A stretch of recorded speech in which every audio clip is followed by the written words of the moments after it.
Bismillahirrahmanirrahim. Rabbi shrah li sadri wa yassir li amri wahlul 'uqdatam min lisani yafqahu qawli. Assalamualaikum warahmatullahi wabarakatuh. Alhamdulillah, tsumma alhamdulillah. Alhamdulillahilladzi an'amana bi ni'matil iman wal islam. Asyhadu an la ilaha illallah wa asyhadu anna Muhammadan abduhu wa rasuluh. Allahumma sholli ala sayyidina Muhammad wa ala ali sayyidina Muhammad wa ala alihi wa ashabihi wa man tabi'ahum bi ihsan ila yaumiddin, amma ba'd. Insyaallah, alhamdulillah, hari ini adalah sebuah Masya Allah, kebanggaan tersendiri bisa hadir di sini, sebuah kehormatan yang sangat luar biasa, bisa hadir, bisa membersamai Bapak Ibu semuanya di rumah Allah ini. Semoga Allah senantiasa kita dihadirkan kemuliaan, dihadirkan kebahagiaan. Dan salah satu nikmat yang sangat luar biasa hari ini adalah ketika kita masih diketuk hati kita untuk berada di sini, berkumpul di rumah Allah ini. Masya Allah, sejatinya memang Allah ingin hadirkan kepada kita karunia-Nya. Karena Rasulullah SAW yang pernah juga diriwayatkan oleh Imam Bukhari menyampaikan, tidaklah seorang muslim itu berkumpul di rumah-rumah Allah melainkan Allah hadirkan sakinah. Masya Allah, Allah turunkan kepada kita ketenangan, Allah karuniakan kepada kita senantiasa rahmatnya, serta Allah senantiasa sebut-sebut di hadapan para malaikat yang ada di depannya. Masya Allah. Artinya hari ini, detik ini kita hadir di sini nggak ada yang kebetulan.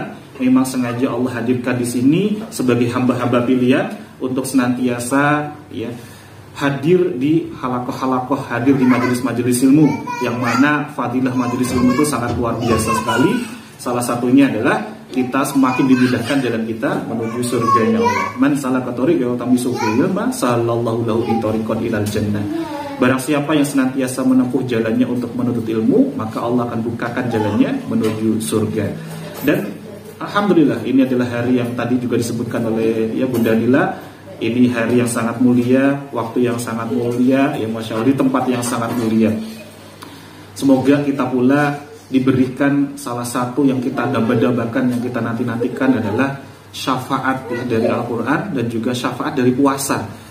Karena ada satu hadis yang sangat masyhur pula diriwayatkan oleh Abdullah bin Umar radhiyallahu anhu bahwa Rasulullah SAW pernah bersabda, ini diriwayatkan pula oleh Imam Ahmad, bahwa sesungguhnya puasa dan Al-Quran itu akan memberikan syafaat bagi yang mengamalkannya di hari kiamat. Semoga kita semuanya yang hadir di sini termasuk hamba-hamba pilihan yang dimudahkan untuk mendapatkan syafaat. Amin, Allahumma amin, insyaallah.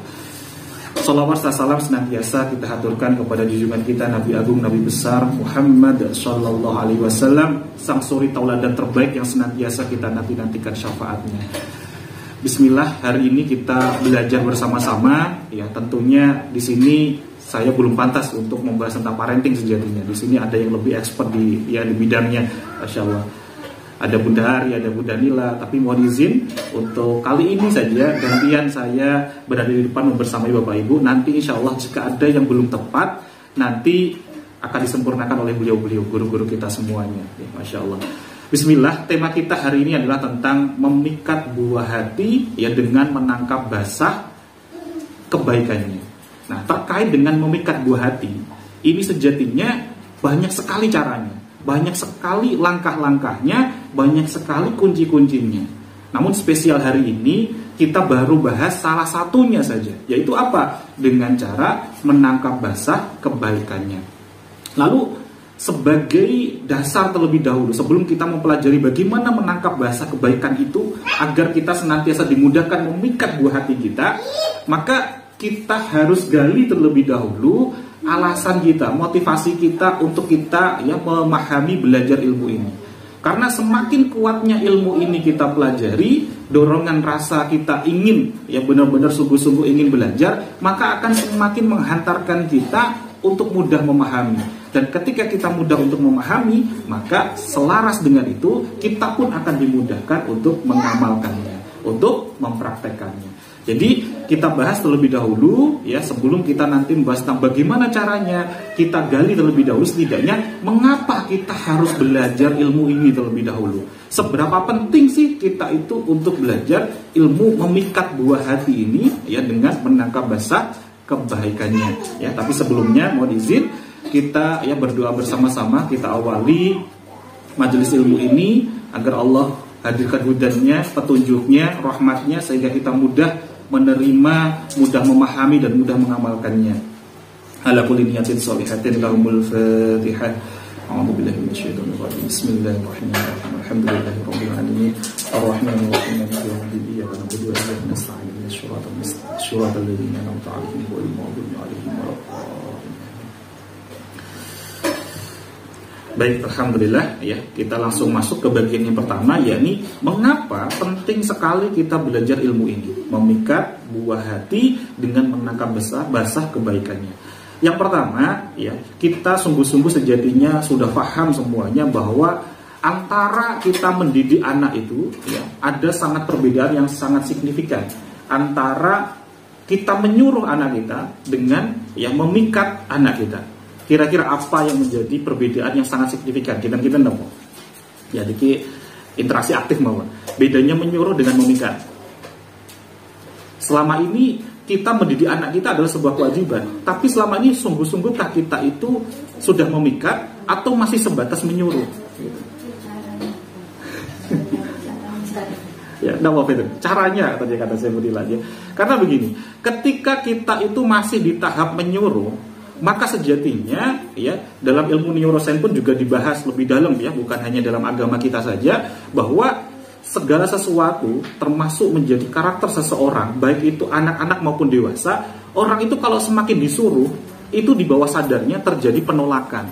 Secara bawah sadarnya itu ada defensif, dia bertahan, saya tidak mau melakukan itu. Itu bukan hanya anak-anak ternyata, orang gede saja sama. Ya, yang awalnya tulus ikhlas di rumah, pengen bantuin pekerjaan rumah, kemudian kita suruh-suruh. Misalkan kita pasangan kita gitu, buat sekalian ini, sekalian itu. Awalnya sudah ikhlas mau bantuin, ternyata kalau disuruh akhirnya apa? Langsung ada energi, ya, energi bubur, langsung gak nyaman banget ya, Masya Allah. Maka sama sejatinya dengan anak kita. Maka bagaimana ini nanti kita berlatih memikat. Kalau menyuruh itu masih persentase denialnya itu, ya, penolakannya itu sangat tinggi. Tapi beda ketika kita sudah ada di fase memikat. Apa bedanya? Namanya memikat itu, maka harus dulu diawali dengan apa? Tanda, salah satu tandanya anak kita itu nyaman dengan kita. Kalau anak itu sudah nyaman dengan kita, maka anak itu akan mudah suka dengan kita. Ketika anak sudah nyaman dan anak sudah ada di fase suka, maka otomatis tanpa kita suruh sekalipun, tinggal kita berikan contoh saja, anak akan mau mengikuti kita. Nah, ironisnya saat ini, yuk coba kita cek lagi. Boleh kita tanyakan kepada diri kita. Anak-anak itu sejatinya sepanjang harian kita itu seringkali yang disebut-sebut itu siapa sih namanya? Nama yang disebut oleh anak kita. Ya. Apakah sosok idolanya, apakah teman-temannya, atau justru kita ketika dia bersama dengan teman-temannya?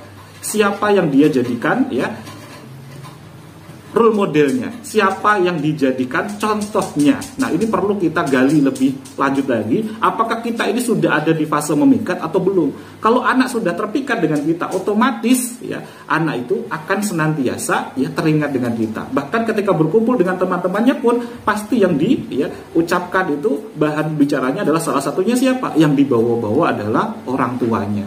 Jadi ketika anak sudah mulai bangga, sudah menjadikan ayah, ibu, ya, bunda, ayah itu sebagai ya individu yang sangat menginspirasi, yang menjadikan anak ini sangat terpikat dengannya, otomatis anak ini akan yang mudah sekali untuk kita leading, mudah untuk kita arahkan, mudah untuk kita sugesti.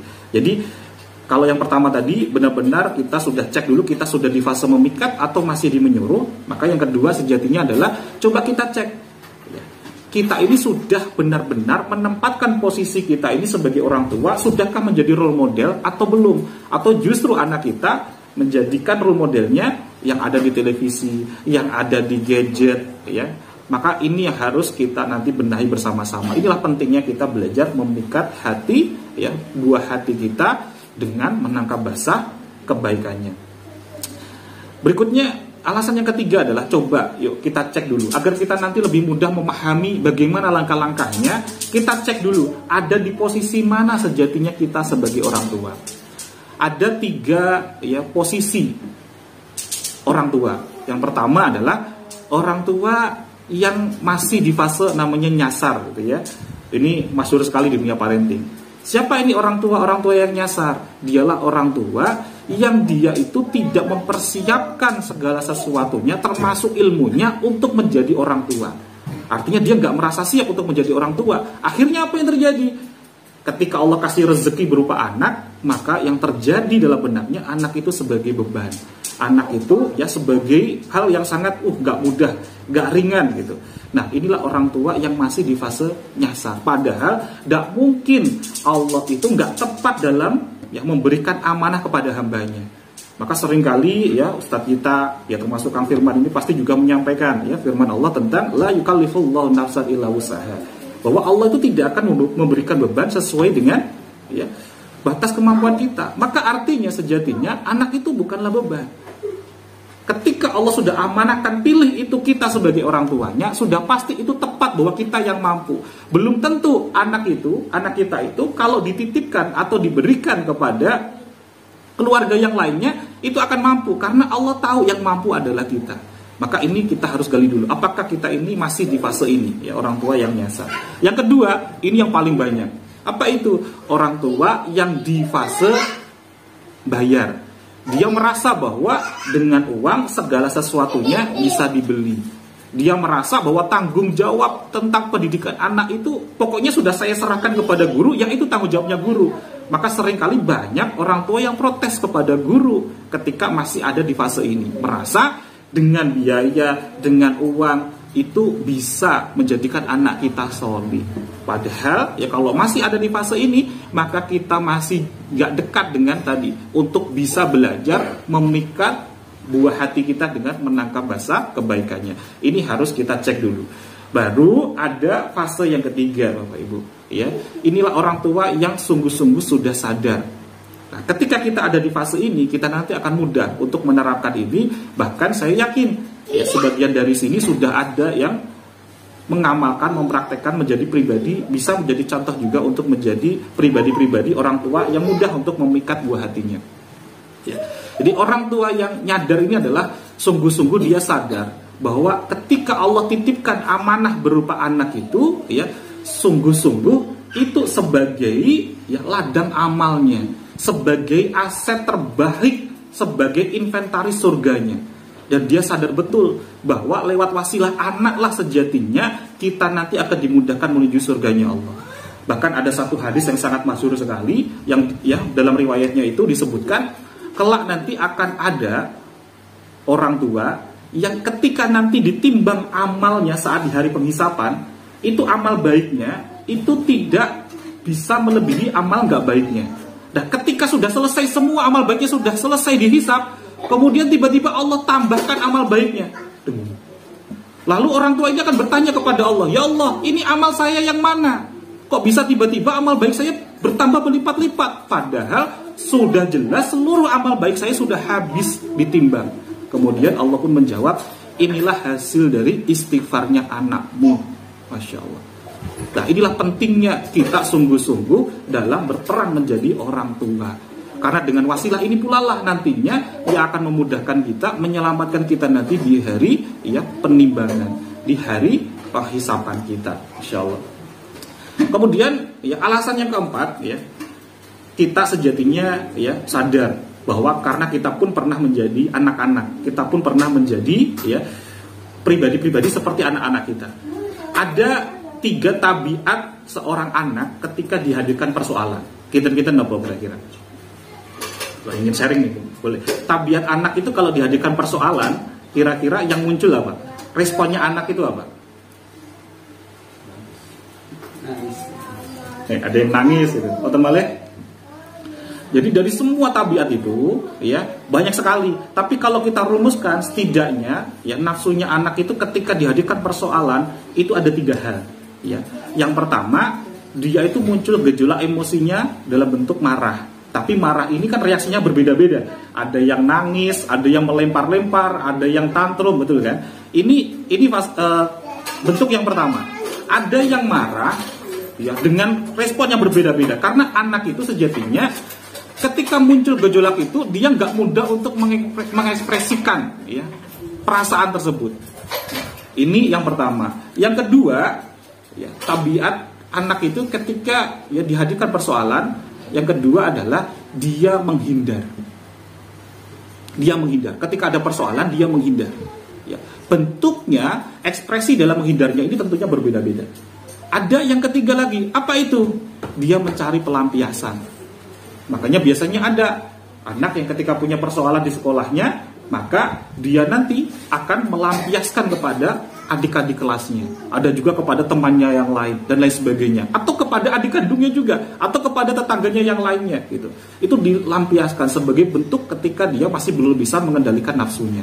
Maka ini penting sekali ketika kita ya belajar memikat buah hati kita dengan menangkap basah kebaikannya. Tujuannya untuk apa? Agar ketika anak-anak kita sudah terpikat dengan kita, maka anak-anak ini nanti ketika muncul persoalan ini, tabiat yang ini memang sejatinya wajar muncul ini, anak ini tidak lari kepada di luar sana, yang akhirnya justru gak tepat pergaulannya, gak tepat pengaruhnya, justru kembalinya kepada siapa? Kepada kita. Karena selama ini justru karena orang tua itu ingatnya pendidikan anak itu hanya sebatas menyuruh-nyuruh atau menasehati dalam tanda konteks ya, memarahinya, anak semakin gak berani dengan orang tua, gak mau dekat dengan orang tua, sehingga kalau punya persoalan ditutup-tutupi dengan orang tua, tapi ketika di luar diekspresikan luar biasa. Maka ini penting sekali. Tapi ketika anak sudah terpikat dengan orang tuanya, apapun persoalannya nanti, dia akan larinya kemana? Tidak jauh-jauh. Ketika dia sudah nyaman dengan orang tuanya, dia akan mendekat kepada orang tuanya. Sehingga mudah untuk kita kontrol, mudah untuk kita kendalikan. Nah, kemudian, ya, alasan yang kelima adalah, ya, dalam diriwayatkan oleh Imam Bukhari bahwa Rasulullah SAW pernah bersabda, setiap kalian adalah pemimpin dan setiap kalian akan dimintai pertanggungjawabannya.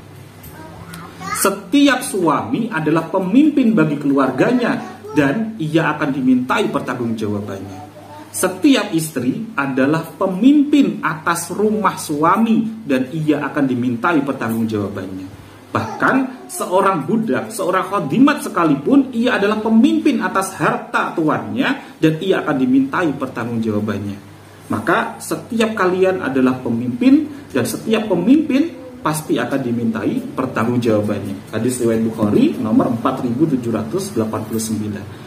Artinya apa di balik ini semuanya? Ya, sudahkah kita amanah menjaga titipannya Allah, yakni berupa anak-anak kita? Maka inilah pentingnya kita belajar ini dengan sungguh-sungguh. Maka jangan sampai ya ada satu riwayat yang sangat masyhur ini terjadi kepada kita. Jadi pada suatu pagi Rasulullah SAW saat berada di halaqah di Masjid Nabawi, ini ba'da subuh jelang waktu syuruk, sebelum syuruk, sahabat Umar bin Khattab ini mendekat kepada Rasulullah. Ketika beliau mendekat kepada Rasulullah, tidak dijumpai Rasulullah itu sebagaimana kondisi biasanya. Rasulullah itu tiba-tiba meneteskan air matanya. Kemudian sahabat Umar bin Khattab ini yang bertanya kepada Rasulullah, ada apa ya Rasulullah? Kok engkau bersedih sekali?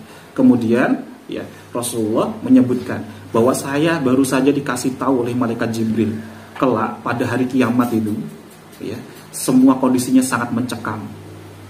Semuanya saling mengadukan, ya orang-orang yang tidak amanah kepada satu sama lain. Semuanya dibawa satu sama lain tanpa terkecuali, tidak terkecuali adalah seorang anak mengadukan kepada Allah orang tuanya. Jadi ketika ada keluarga, ada orang tua yang sangat solih sekalipun, ketika orang tua solih ini mau hendak dimasukkan ke dalam surga, nanti ada anak yang gak terima, Bapak Ibu. Anak yang gak terima, dia mengadukan, ya Allah, saya gak terima jika ayah saya itu masuk ke surga, sementara saya tidak. Karena ayah dulu hanya fokus dengan ibadahnya, tapi gak pernah mengingatkanku untuk sholat, gak pernah mengajarkanku untuk sholat.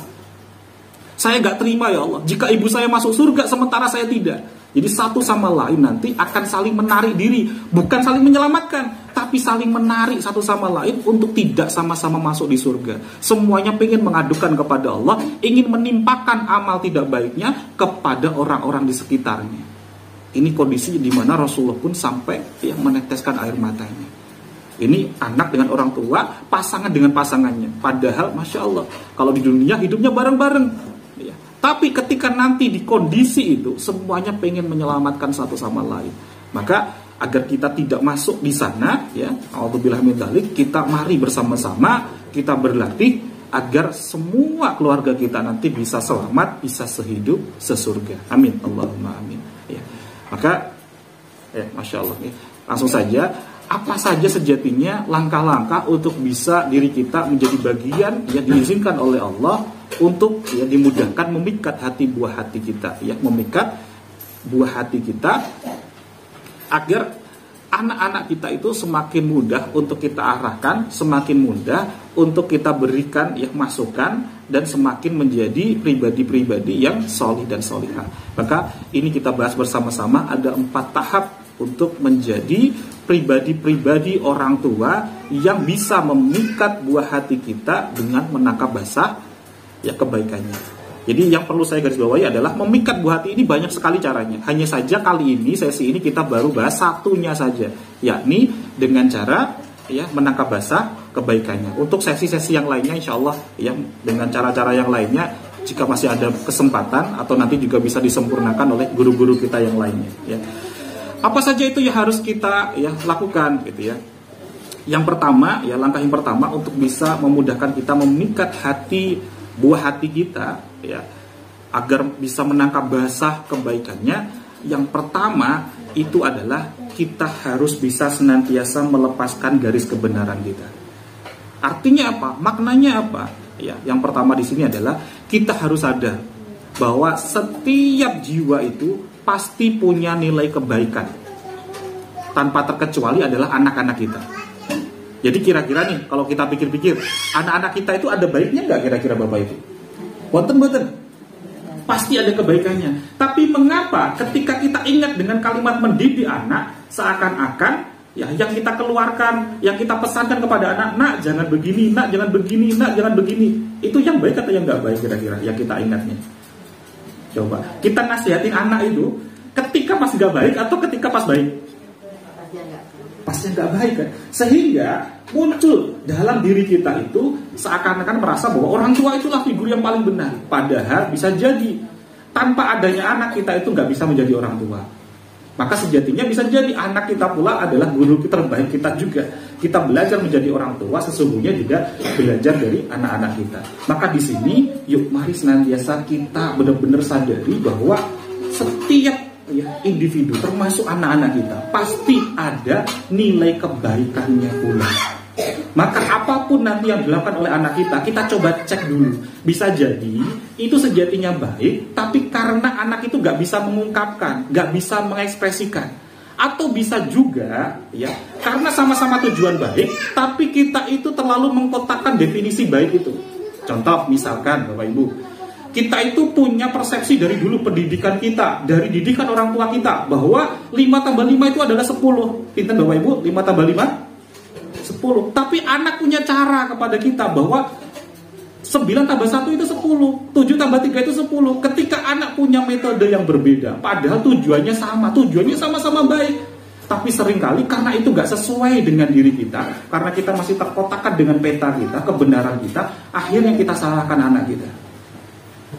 Padahal maksud anak itu baik, maksud anak itu pengen bantuin kita, pengen yang benar-benar menerapkan ilmu yang baru dipelajarinya. Tapi menurut kita karena itu gak sesuai dengan zamannya kita dulu, gak sesuai dengan etikanya kita dulu, gak sesuai dengan pendidikannya orang tua kita dulu. Akhirnya kita mudah sekali menyalahkan anak kita. Padahal sejatinya di balik setiap ekspresi anak kita itu pasti ada nilai kebaikannya. Maka yuk kita berlatih untuk melepaskan garis kebenaran ini. Garis kebenaran itu apa? Merasa bahwa diri kita itu paling benar, yang lain adalah salah. Ini salah satu di jurus magnet rezeki. Perlu kita gali lebih dalam lagi. Karena sejatinya begini, Bapak Ibu. Apa bedanya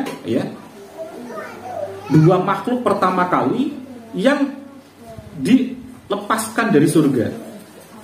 Yang pertama, ini sejatinya sejarah tentang dosa pertama kali yang dilakukan oleh makhluk. Ini ada di dalam kitab Nasoihul Ibad yang ditulis oleh Imam Nawawi Al-Bantani, seorang masyayikh yang sangat masyhur dari Banten. Beliau adalah imam Masjidil Haram. Bahwa ternyata dalam kitab Nasoihul Ibad dijelaskan ada dua pribadi yang berbeda yang sama-sama pernah melakukan dosa pertama kali, seorang makhluk. Siapa itu? Yang pertama adalah iblis, yang kedua adalah Nabi Adam.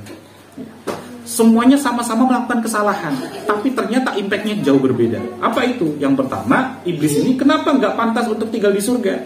Karena dia merasa dirinya paling benar, sementara yang lain adalah salah, yang lain adalah masih di bawahnya. Makanya ketika diperintahkan untuk bersujud, dia tidak mau. Tapi beda dengan namanya Nabi Adam, ketika beliau juga melakukan dosa, yakni apa? Melanggar larangan, tapi masih diberikan oleh Allah kesempatan untuk nanti ya memperbaiki dirinya di dunia, untuk nanti bisa pantas kembali ya ke surga. Maka dari sini coba kita cek, kalau kita belum bisa melepaskan garis kebenaran, kita merasa bahwa diri kita itu adalah yang paling baik, paling benar, maka bisa jadi tanpa kita sadar kita ini umatnya Nabi Adam atau umatnya iblis kira-kira. Ini kita jawab di hati kita masing-masing. Maka ini harus kita perbaiki ya. Sebagai orang tua kita harus juga mulai terbuka, karena bisa jadi ya anak kita yang benar, kitanya yang belum tepat ya. Maka ini tahap pertama yang harus kita lakukan dulu, bahwa pasti ada nilai kebaikan dari sisi anak kita. Yang kedua ya, yang kedua adalah coba sungguh-sungguh kita hujamkan di hati kita tentang pepatah ini, Bapak Ibu. Apa yang kita tabur, itulah yang akan kita tuai. Ya. Apa yang kita tabur, itulah yang akan kita tuai. Jadi, Bapak Ibu, kita sadar gak Bapak Ibu? Kita itu mengajarkan kepada anak kita sebuah doa kepada orang tua yang sangat masyhur sekali. Doanya nopo kita monggo kita sarang-sarang kita waos. Doanya begitu. Rabbi Allahumma ghfirli wali walidayya warhamhuma kama rabbayani shaghira. Coba kita cek betul-betul doa ini. Doanya betul nggak? Doanya betul. Ya, doanya betul. Allahumma ghfirli wali walidayya. Ya Allah, ampunilah aku dan kedua orang tuaku. Setelah itu lanjutannya apa?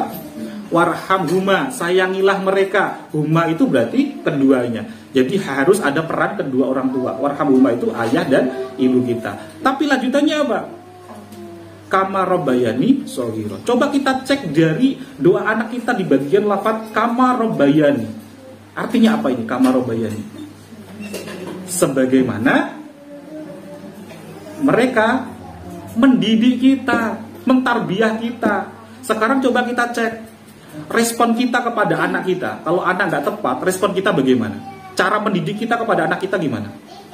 Apakah kita harus dengan nada yang tinggi, dengan yang menjadikan anak kita harus bersabar? Kalau itu yang kita lakukan, sejatinya di balik doa setiap anak kita itu juga sedang mendoakan agar kita dididik oleh Allah sebagaimana caranya kita mendidik anak kita. Kira-kira enak enggak kira? Coba kita cek lagi. Tanpa kita sadari loh. Jadi, apa yang kita tabur, itulah yang akan kita tuai.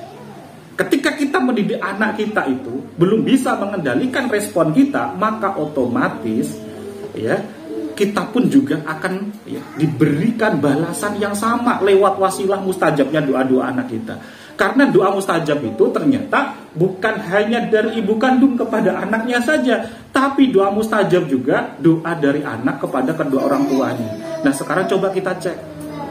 Kalau doanya anak kita, kama rabbayani shaghira, ya Allah sayangilah dia ya Allah, ya bagian warhamhuma kan, sayangilah mereka ya Allah, sebagaimana ia mendidik saya ketika saya kecil. Nah kita dulu ketika yang mendidik anak kita masih kecil itu cara mendidik kita gimana? Apakah kita dengan amarah? Apakah kita dengan ketenangan? Apakah kita dengan yang baik-baik respon kita? Kalau kita aja lebih sering apa? Ada cumbitannya, ada teriakannya, ada maki-makinya. Maka secara tidak langsung anak kita juga berdoa, ya Allah balaslah orang tuaku ini ya Allah. Balaslah orang tuaku ini ya Allah. Sebagaimana dia memperlakukanku ketika kecil. Itu cara menyayanginya orang tuaku kepadaku. Maka jadikanlah cara menyayangimu ya Allah kepada orang tuaku begitu. Tanpa kita sadari. Jadi ini harus kita benar-benar latih ya untuk bisa memikat buah hati. Yang pertama tadi apa? Masih ingat? Ya, melepaskan garis kebenaran. Pasti ada nilai kebaikan dari anak-anak kita. Yang kedua ini sejatinya adalah yuk bareng-bareng kita melatih respon kita. Karena apapun yang kita tabur dalam ya kita mendidik anak-anak kita, inilah yang akan kita tuai. Karena kejadian apapun yang dilakukan oleh anak kita, kalau respon kita itu nggak bisa kita kontrol, nggak bisa kita kendalikan, lewat wasilah doanya anak-anak kita lah sejatinya Allah akan kembalikan itu kepada kita. Ya. Ini sangat selaras sekali sebagaimana dalam Quran surah Az-Zalzalah ayat 7 sampai dengan 8 ya. Faman ya'mal mithqala dzarratin khairan yarah. Saat kita itu sungguh-sungguh, apa-apa yang kita tanamkan kepada anak-anak kita adalah kebaikan, maka sebagaimana doanya anak-anak kita pun akan Allah hadirkan kepada kita balasan berupa kebaikan. Tapi sebaliknya, kalau doanya anak-anak kita, doanya juga benar, lafaznya juga benar, tapi dibalik itu maknanya sangat dalam. Bisa jadi wa may ya'mal mithqala dzarratin syarran yarah. Ya. Jadi kalau respon kita kepada anak kita, ada kejadian apapun kok kita masih belum bisa mengendalikan di zona yang positif, lewat wasilah doa anak kita, kama rabbayani ya shaghira. Ya Allah, didiklah orang tua saya sebagaimana dia mendidik saya di waktu kecil, akan kembali lagi kepada kita. Nah, maka ini ya perlu benar-benar ya kita harus buka hati kita yang lebar-lebarnya untuk ya bisa terhujam di hati kita agar kita mudah nanti untuk bisa memikat buah hati kita. Ini langkah yang kedua. Nah, berikutnya langkah yang ketiga adalah yuk coba kita cek ya, lewat apa saja yang sering kali kita ucapkan kepada anak-anak kita. Saat anak melakukan segala sesuatu, yuk coba mulai kita cek lewat setiap tutur kata kita apa yang kita ucapkan kepada anak-anak kita. Karena sejatinya tanpa kita sadari, lewat lisan inilah ya menjadikan doa yang ternyata itu ya diijabah oleh Allah, menjadikan kondisi anak-anak kita dan juga diri kita. Nah, seringkali kalau kita nasihatin kan tadi ya, lewat bagian ya sesi yang pertama tadi kita bahas bahwa ternyata seringkali kita ingat dalam mendidik anak itu lebih condong kepada menasehati. Ketika anak itu gak baik baru kita ingat, oh ini pentingnya saya mendidik anak. Bukan ketika ada kebaikan. Padahal justru ketika kita melihat ada kebaikan, inilah sejatinya justru kita perbanyak untuk kita tangkap basah kebaikannya, kita berikan apresiasi, kita berikan pujian, kita berikan benar-benar pengakuan, benar-benar kita berikan penghargaan. Bukan hanya orang dewasa saja Bapak Ibu yang ya senang dengan yang namanya pujian, penghargaan, pengakuan. Anak-anak pun juga sama. Kalaupun tuh ada yang bilang, Pak Sofi, saya nggak suka dihargai, saya nggak suka dipuji. Iya, banyak sebagian kita juga yang merasakan itu. Tapi sejatinya, meskipun mengakui bahwa saya ini nggak suka dipuji, tapi nyaman nggak ketika dipuji? Artinya semua dari diri kita itu sejatinya nyaman untuk kita diberikan sebuah pengakuan, penghargaan, dan pujian. Tanpa terkecuali adalah anak-anak kita. Maka yuk kita mulai latih lisan kita. Apa setelah tadi ya melatih yang kedua adalah respon kita. Apa yang kita tabur akan kita tuai. Maka yang ketiga adalah yuk kita berlatih apapun ya kebaikan meskipun sekecil apapun dari anak kita, kita berikan ucapan apresiasi, berikan pujian, berikan penghargaan kepadanya. Maka anak ini akan muncul rasa apa? Rasa nyaman dengan kita. Ketika anak sudah nyaman, dia akan mulai suka dengan kita. Ketika anak sudah suka, maka otomatis anak ini pun akan mudah mengikuti kita sebagai orang tuanya. Dan kalau belum benar-benar yang mau menjalankan lewat langkah yang ketiga ini nggak apa, tapi coba kita cek sungguh-sungguh bahwa ternyata tanpa kita sadari di balik lewat lisan kita yang seringkali justru yang banyaknya bukan pujian, tapi sebaliknya itu tanpa kita sadari ternyata ada malaikat yang senantiasa mendoakan kita dan itu akan kembali kepada kita.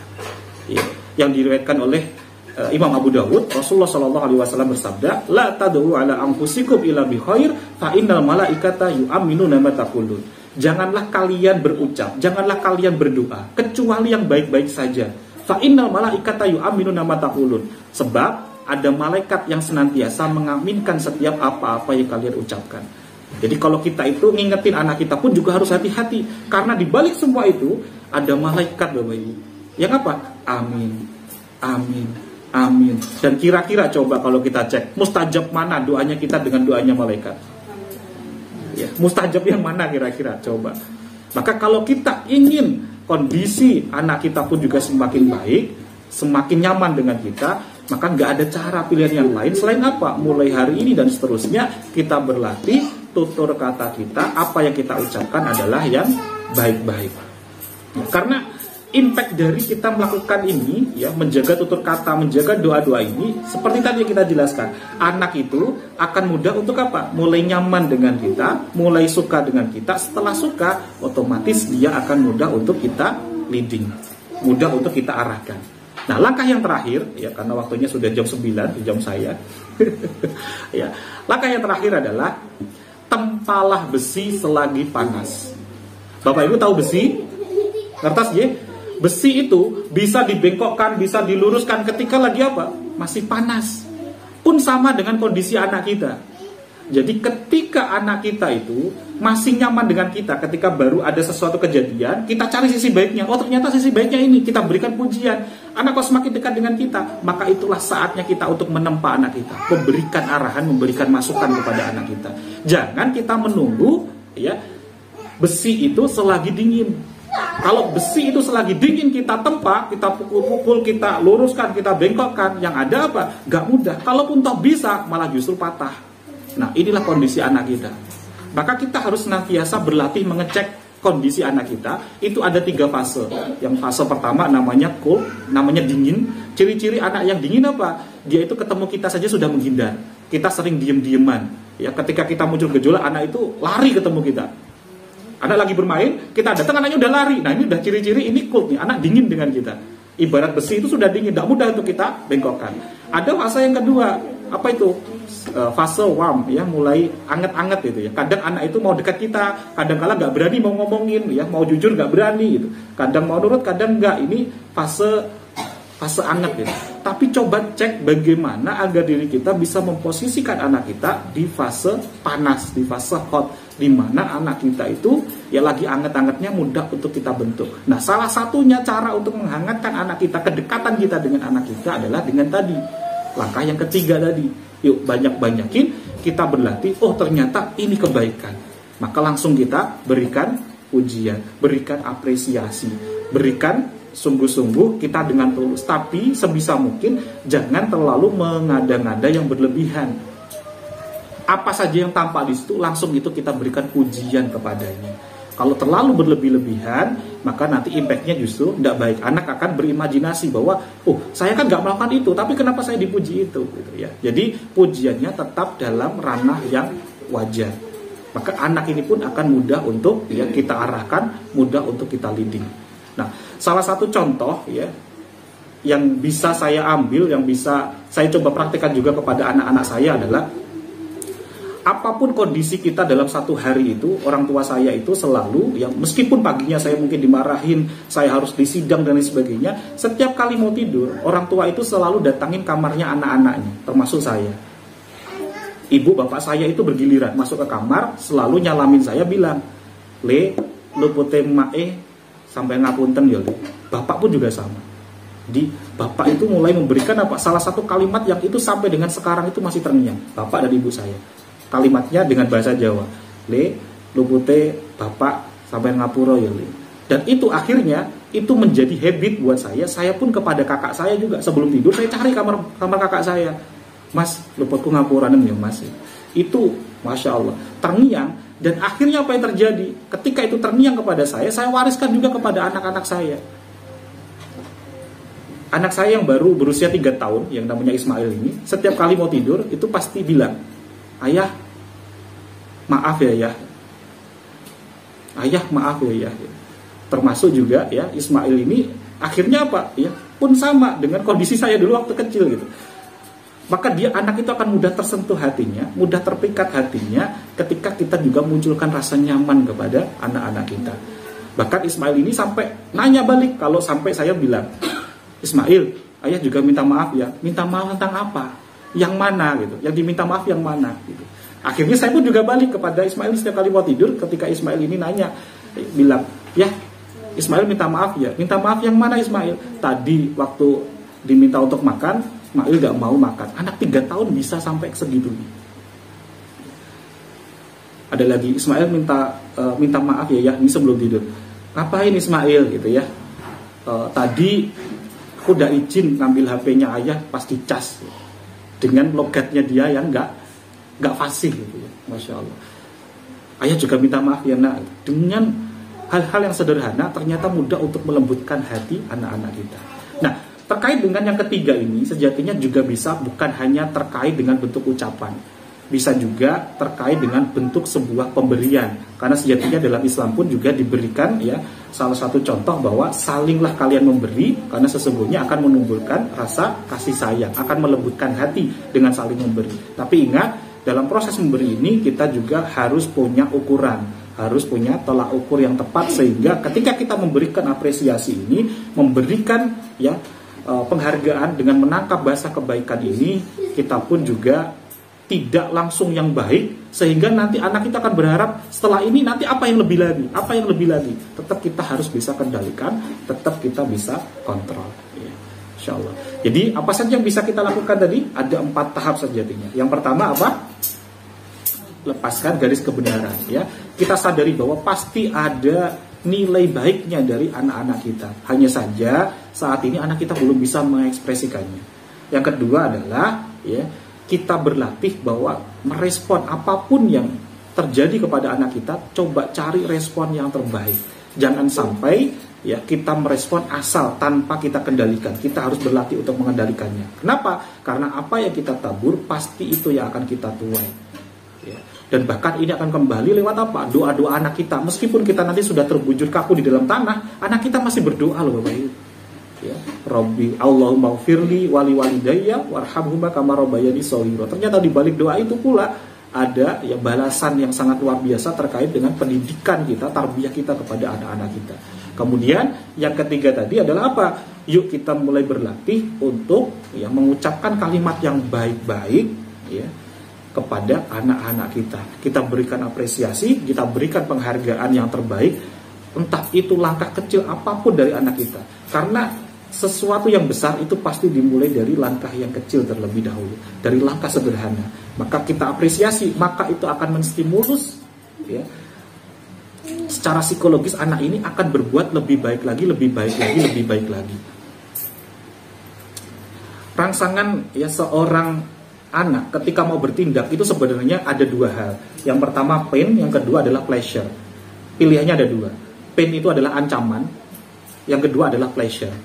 Nah, kalau ancaman ini akan menimbulkan traumatik yang sangat dahsyat, dan ini juga akan ya memutuskan saraf-saraf ya sensoriknya termasuk saraf otaknya, akan berdampak nanti di masa depannya. Maka karena ini masih anak-anak, kita pilih yang pleasure.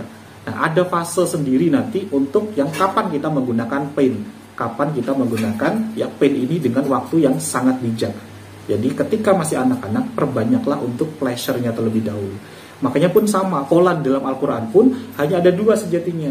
Apa itu? Yang pertama, peringatan tentang ya, neraka. Yang kedua, tentang surga ya. Maka kita pun dalam nanti mendidik anak ini, kita pilih 2 ini. Kapan bisa menerapkan pain, kapan bisa menerapkan pleasure. Tapi ini baru fase memikat buah hati kita dengan fase menangkap bahasa kebaikannya dulu. Untuk yang painnya, ada fasenya tersendiri. Ya insya Allah nanti kita bahas di next ya pertemuan kita selanjutnya, atau nanti akan lebih banyak disempurnakan oleh guru-guru kita ya, dari Bunda Nila atau dari Bunda Ari yang lebih ahli di bidang itu semuanya ya. Yang keempat, apa tadi? Tempa besi selagi panas. Dan ini harus sungguh-sungguh kita bisa mengecek, kita kalibrasi anak kita, kita tes anak ini sungguh-sungguh sudah nyaman dengan kita atau belum. Ketika anak sudah nyaman, maka itu waktu yang terbaik untuk kita memberikan arahan, memberikan nasihat ya. Guru saya mengatakan bahwa salah satu waktu yang terbaik sejatinya, selain ketika kita bisa memberikan apresiasi itu, anak tenang dan kita berikan arahan, adalah yang kedua adalah carilah waktu di mana anak itu di fase mulai dia tidur. Itu berikan nasihat yang terbaik. Karena itu tidak ada mental block, tidak ada dinding ras atau reticular activating system yang aktif. Jadi dia tidak ada penolakan. Dia fasenya fase pasrah. Dan ketika itu dimasukkan, itu akan terngiang di tidurnya. Karena ketika tidur, otak itu nggak istirahat. Dan ini salah satu juga yang disebutkan oleh ya Habib Umar dari Tarim, beliau dari Hadramaut menyampaikan salah satu untuk menjaga hafalan anak-anak kita adalah murojaah itu sebelum tidur, bukan setelah bangun tidur. Kalau bangun tidur itu ziyadah, tapi kalau namanya murojaah itu sebelum tidur. Maka ketika dia tidur tanpa dia sadar, dia sedang berzikir mengulang-ulang murojaahnya. Maka sama, ketika kita berikan masukan kepada anak kita, ketika anak itu tidur, itu terngiang terus. Itu akan melekat sampai dia nanti tumbuh dewasa. Makanya tadi yang saya berikan contoh, salah satu yang diajarkan orang tua saya, sederhana. Apa? Minta maaf. Itu terngiang sampai dengan usia saya, sampai dengan saat ini. Dan ternyata itu salah satu melunakan, melembutkan hati kita. Meskipun siangnya awalnya rasanya gak nyaman banget gitu ya. Tapi setelah itu ya, orang tua bilang seperti itu, udah kita nggak ada perasaan apa lagi selain tenang ketika kita tidur, karena kita nggak pernah tahu apakah kita nanti akan bangun lagi setelah kita tidur.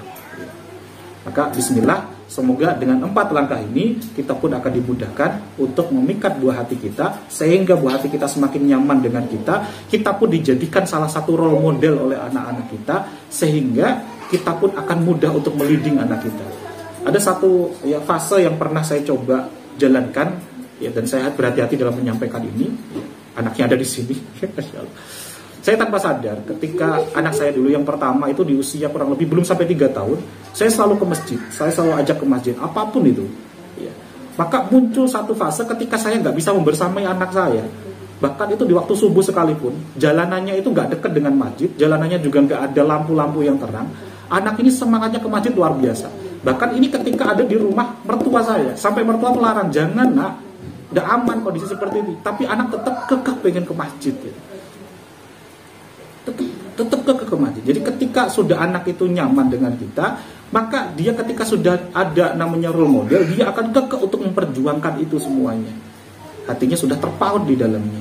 Maka jangan sampai anak kita justru terpautnya dengan hal-hal yang nggak bisa kita kendalikan. Justru ya pelampiasannya, ruang dia untuk menghindar, mencari ya kenyamanannya untuk meluapkan emosinya, itu mencarinya keluar. Cobalah untuk kita berlatih sungguh-sungguh untuk menjadi role model terbaik. Tapi tetap bagaimana cara kita menjadi role model terbaik? Ya kita harus sungguh-sungguh mencontoh dengan suri tauladan terbaik kita, role model terbaik kita. Jadi siapa? Jadi Rasulullah. Bagaimana kita ya berlatih untuk terus menjadi seperti pribadi beliau yang senantiasa yang mendidik anak-anak beliau, cucu-cucu beliau sangat luar biasa.